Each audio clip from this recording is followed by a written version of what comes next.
Hello students, कैसे हैं आप सब। आशा करता हूं कि आप सभी अच्छे होंगे और मेरे वीडियो का इंतजार कर रहे होंगे। आज मैं आपके लिए चक्रवात और प्रतिचक्रवात की सीरीज लेकर के आया हूं। परीक्षा के लिहाज से बहुत ही इंपॉर्टेंट है। पेपर और पेन लेकर के बैठ जाइए और इसके इंपॉर्टेंट पॉइंट्स को नोट कर लीजिए। जैसा कि आप सभी जानते हैं कि सीरीज के अंत में या टॉपिक के अंत में इन टॉपिक से जुड़े हुए प्रश्नों की एक श्रृंखला होती है, जिसके उत्तर आप लोगों को कमेंट बॉक्स में देने होते हैं। ज्यादा देर न करते हुए वीडियो की शुरुआत करते हैं। मैं हूं दीपेंद्र और आपका स्वागत करता हूं अपने चैनल जीएस विद दीपेंद्र में। तो आइए शुरू करते हैं आज का टॉपिक, चक्रवात यानी साइक्लोन। चक्रवात का सामान्य अर्थ चक्करदार हवाओं से है। यह एक न्यून वायुभार का ऐसा क्षेत्र होता है जिसके केंद्र से बाहर की ओर वायुदाब क्रमशः बढ़ता जाता है। इसकी संभार रेखाएं सकेंद्रीय होती हैं, फलतः परिधि से केंद्र की ओर हवाएं चलने लगती हैं। उत्तरी गोलार्ध में चक्रवात में वायु की दिशा घड़ी की सुई की विपरीत होती है, यानी कि एंटी क्लॉकवाइज होती है, तथा दक्षिणी गोलार्ध में घड़ी की सुई की दिशा क्लॉकवाइज में घूमती है। न्यून भार वाले केंद्र की ओर पहुंचती है। तो चक्रवात क्या है, साइक्लोन क्या है, इसके विषय में आप लोगों ने समझा।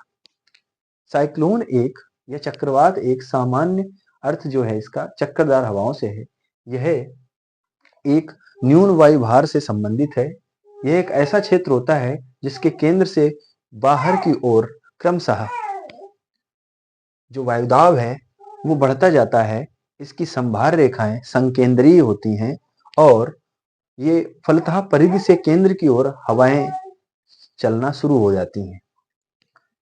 उत्तरी गोलार्ध में चक्रवात में वायु की दिशा घड़ी की सुई के विपरीत होती है, जबकि दक्षिणी गोलार्ध में इनकी जो दिशा होती है वो क्लॉकवाइज होती है और क्लॉकवाइज में घूमते हुए यह न्यून भार वाले केंद्र की ओर पहुंच जाती है।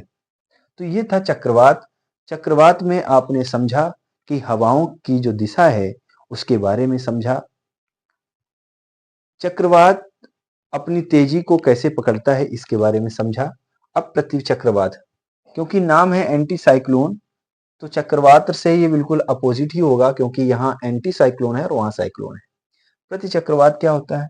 प्रतिचक्रवात एंटी साइक्लोन की प्रकृति यानी नेचर, विशेषताएं यानी कि क्वालिटी या स्पेशलिटी चक्रवात से पूर्णतः विपरीत होती है। इसके केंद्र में उच्च वायुदाब का क्षेत्र होता है।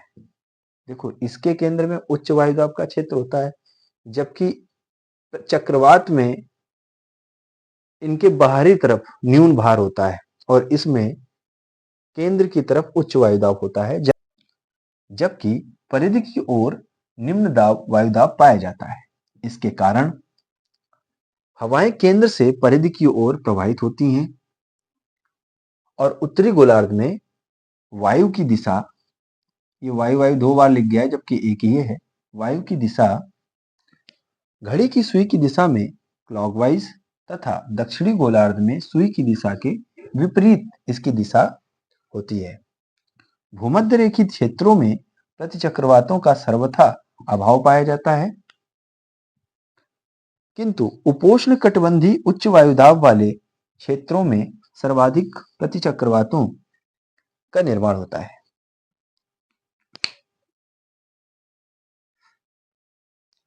तो आपने चक्रवात और प्रतिचक्रवात के बारे में समझा। प्रतिचक्रवात को थोड़ा सा और समझने का प्रयास करते हैं, छोटे छोटे शब्दों में, छोटी छोटी बातों में। चक्रवात का विपरीत है प्रतिचक्रवात। चक्रवात जब आप पढ़ते हैं तो इसमें जो वायुदाब होता है वो निम्न वायुदाब होता है। हवाओं का चक्करदार यह एक ऐसा झुंड होता है जिसकी हवाओं की दिशा परिधि से केंद्र की ओर होती है, जबकि आप प्रतिचक्रवात की बात करें तो इनकी हवाओं की दिशा केंद्र से परिधि की ओर होती है ना विपरीत। इसके बाद अगर हम प्रतिचक्रवात के बारे में बात करें तो उत्तरी गोलार्ध में इनके सुइयों की जो दिशा होती है वो क्लॉकवाइज होती है, जबकि दक्षिणी गोलार्ध में इनकी सुई की दिशा के हिसाब से जो हवाओं की दिशा है वो घड़ी के विपरीत यानी एंटी क्लॉकवाइज होती है। और अगर हम बात करें चक्रवात की तो जस्ट अपोजिट होता है।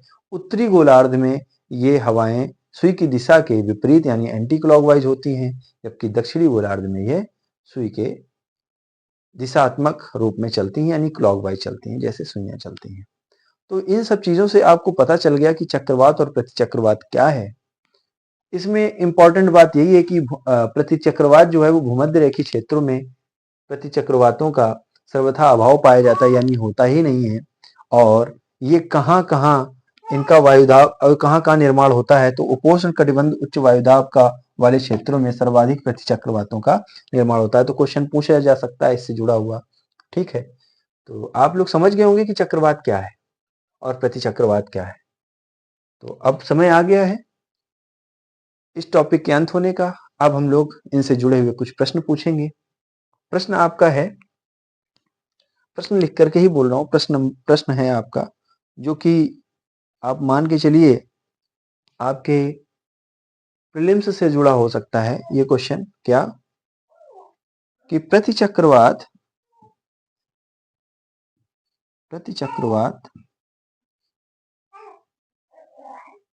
किन कटिबंधों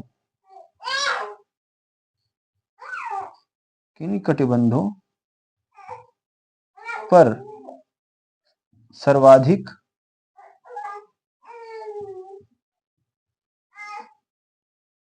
उत्पन्न होते हैं।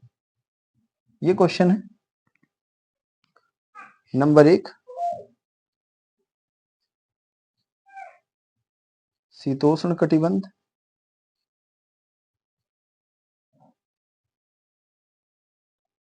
नंबर 2 उष्ण कटिबंध,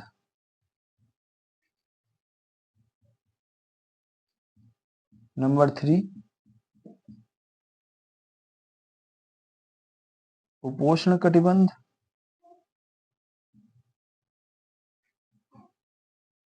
या नंबर 4 इनमें से कोई नहीं।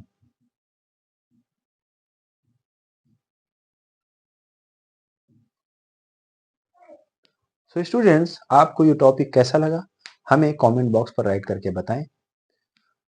आपके लिए बनाए गए हर प्रयास में यही प्रयास रहता है कि आपको मेरे द्वारा दिया जाने वाला कोई भी वीडियो उच्च स्तर का बना हो और आपके काम आ जाए। तो हम लोग आगे मिलेंगे किसी नए वीडियो पर। तब तक के लिए bye bye and thank you. जय हिंद, जय भारत।